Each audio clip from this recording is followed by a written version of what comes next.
Dogs barking. Hey, what is up guys and girls? I hope you're all doing well out there at the moment. Today I thought I'd have a go at welding an alloy wheel. Now I've never really done this before.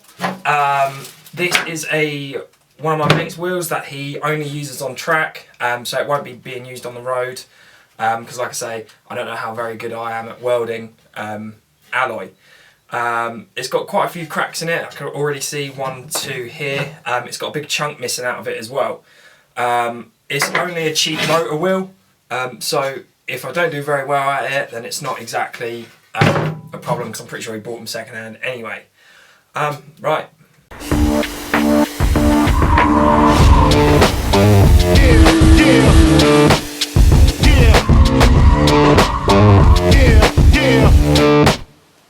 So luckily with this big chunk, we've actually got the bit that fell out of it, somehow managed to land on his wishbone and stay there for a while.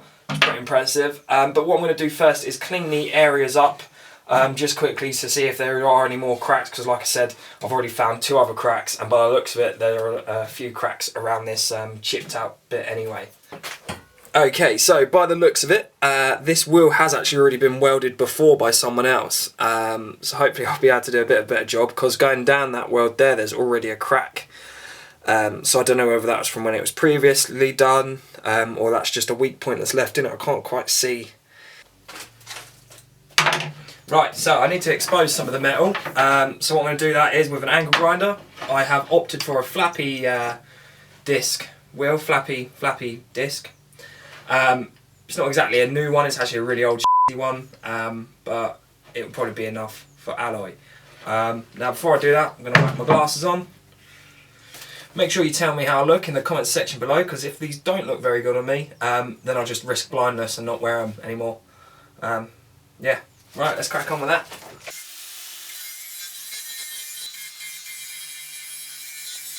Okay, so I've cleaned it all up, and then I've I ground this down so it fits in there a bit better, and hopefully that should be right. But yeah, f it. Let's give it a weld and see how it comes out. For this I will be using my MIG welder, because I do have some argon gas and some aluminium alloy welding MIG wire. So yeah, let's give it a go.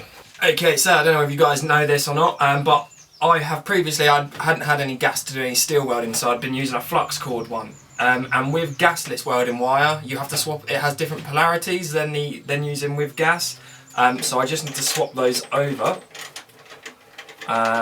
so that my earth wire is back on the negative terminal, and my the torch is back on the positive one. Whereas they're around the other way for gasless welding.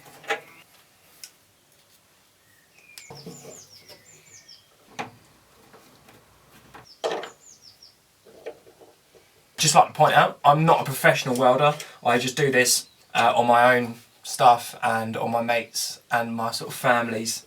I'm not amazing. I've probably only been doing it about a year. Haven't really got any actual training in it. It's all sort of self-taught and off of YouTube videos, funny enough. So yeah, let's see how I get on with doing alloy welding. Sweet as.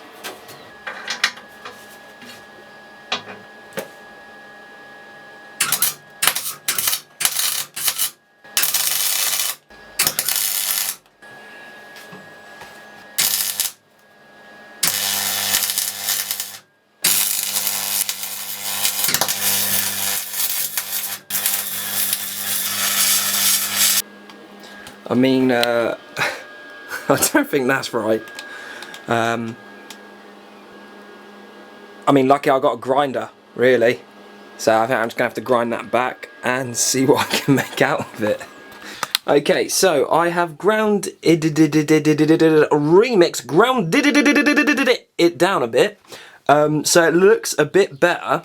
Obviously, it's not perfect. I can't really see any more of the cracks or anything in it. There's a few places that I'm going to go over with a bit more weld again. So yeah, I can't see many cracks on there. There's like one that I'm kind of worried about, but I'll probably go over that again, grind it back down.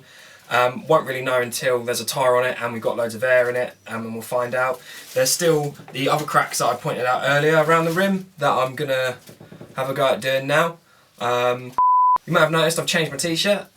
Basically I want to go fill my vape up, and the bottle exploded all over my computer, all over my bed, just sort of my whole sort of bedroom area in general. So my whole room now stinks of foaming bananas. But yeah, it also went on my t-shirt. You may think, wow, that t-shirt's pretty ripped. Yeah, it's because it is. Didn't buy it like that. It's just I don't really buy new clothes because I like to spend all my money on my car. So hopefully with my kind of mindset of that, I just have some really good content for you guys. With that being said, don't miss out on any of it by making sure you hit that subscribe button and ring some sort of bell. Apparently it gives you notifications that when I upload. I'm probably going to upload at least twice a week with loads of different stuff I'm doing. Bearing in mind that with this lockdown there's no car shows, no drift days or anything like that, so I'm just going to be doing loads of stuff to my car, hopefully spending all my money doing that. So yeah, let's carry on. So yeah, these are the cracks here I was talking about.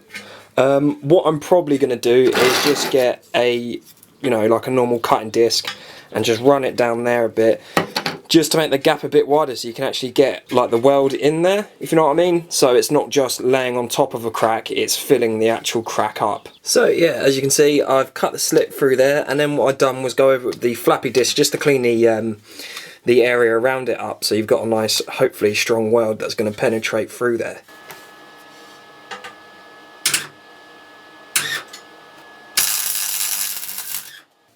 Okay, so that is pretty much how I'm going to leave these, to be honest.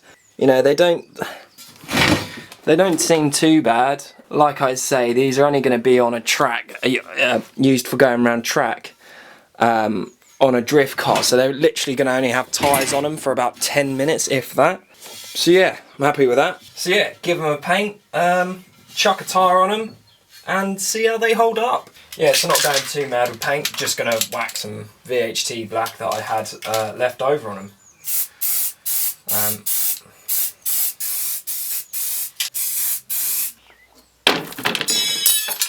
Now we're going to have a go at putting a tyre on. Don't know how well these are going to go on because I don't actually have a proper tyre fitter. I do it manually. But yeah, just going to get a load of soapy water, wang it on there, and at least see if my welds are holding the pressure or not.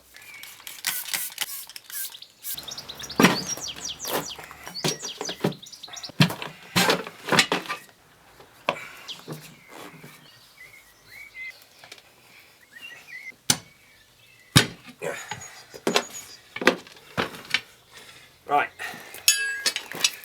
that's the tyre on. I'd never actually do this with some nice wheels, but as these are shitty old ones that have been smashed up anyway, it's alright. I also changed my tyres on my old wheels because I had a set of 15-inch steel wheels and it was absolutely fine with those. But with alloy you do risk either breaking them or damaging them quite a bit. So